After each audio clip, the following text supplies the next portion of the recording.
Usilazimishi mtu asiyekupenda akupende. Watu wengi sana wanaingia kwenye mahusiano bila kujua kwamba ni yupi mtu sahihi kwenye maisha yako.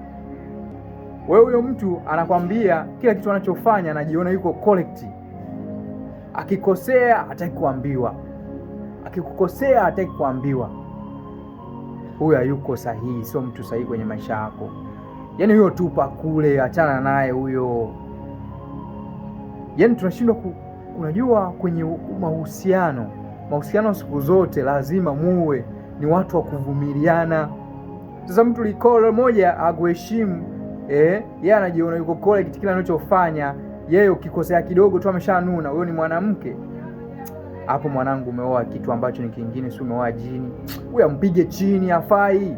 Kaka, oa bro. Bro, hakufai yule. Utanambia.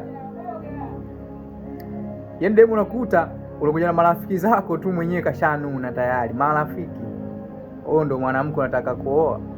Hapo hamna. Na wewe mtoto wa kiume, punguza shobo. Yaani punguza shobo.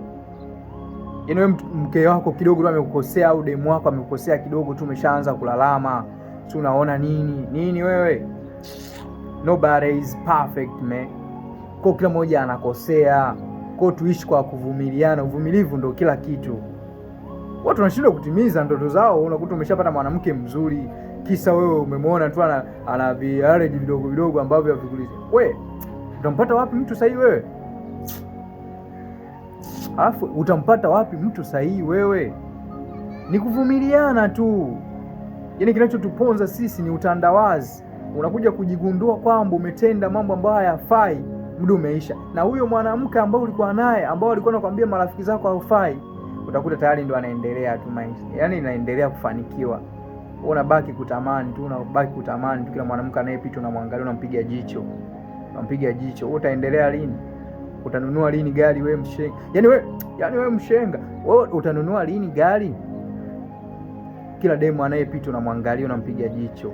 Si unaanza kumkosoa. Au kila mwanamume anayepita unamwangalia. Never. Matajiri, cha kwanza, tajiri yoyote ajihusishi na mambo ya kifara, ya mapenzi. Anajihusisha na mapenzi, anapataje muda wa kuuza mapenzi?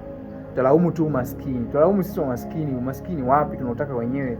Wewe unapata 2,000 unaihonga. 1000 ngapi unaihonga? Wewe unategemea mwenzako kama kila siku anakusanya 2,000 aweza akafanikiwa? Acha mambo ya kifatuma. Yaani ndio hivyo yani. Acha tamaa. Tamaa ndio zinawafanya watu wengi wasifikie malengo yao. Unakuwa na tamaa kama na kwamba sio nini. Yule unakuwa na tamaa, una tamaa. Kwa nini tajiri hazai sana? Hana watoto wengi. Afu sisi maskini ndio tunajikuta umerundika watoto karibia 20 ngapi? Tuna tamaa. Kila mmoja unataka umpande ufike wapi? Afu wewe acha zako. Kwa cha msingi tuache tamaa. Afu mtoto wa kiume utaki kudeka. Mtoto wa kiume ni kupambana tu. Mambo mengine hamna. Wewe unasababisha kila siku unaleta conflict kwenye familia yako na akili wewe. Na mke wako akianza conflict akwaje sasa? Nani atamsaidia mwenzake? Muone, eti leo ni Valentine Day. Basi pendaneni kuanzia leo. Sisi ambao hatuna tutajijua huku. Ndio hivyo. Yaani wewe kaza kweli.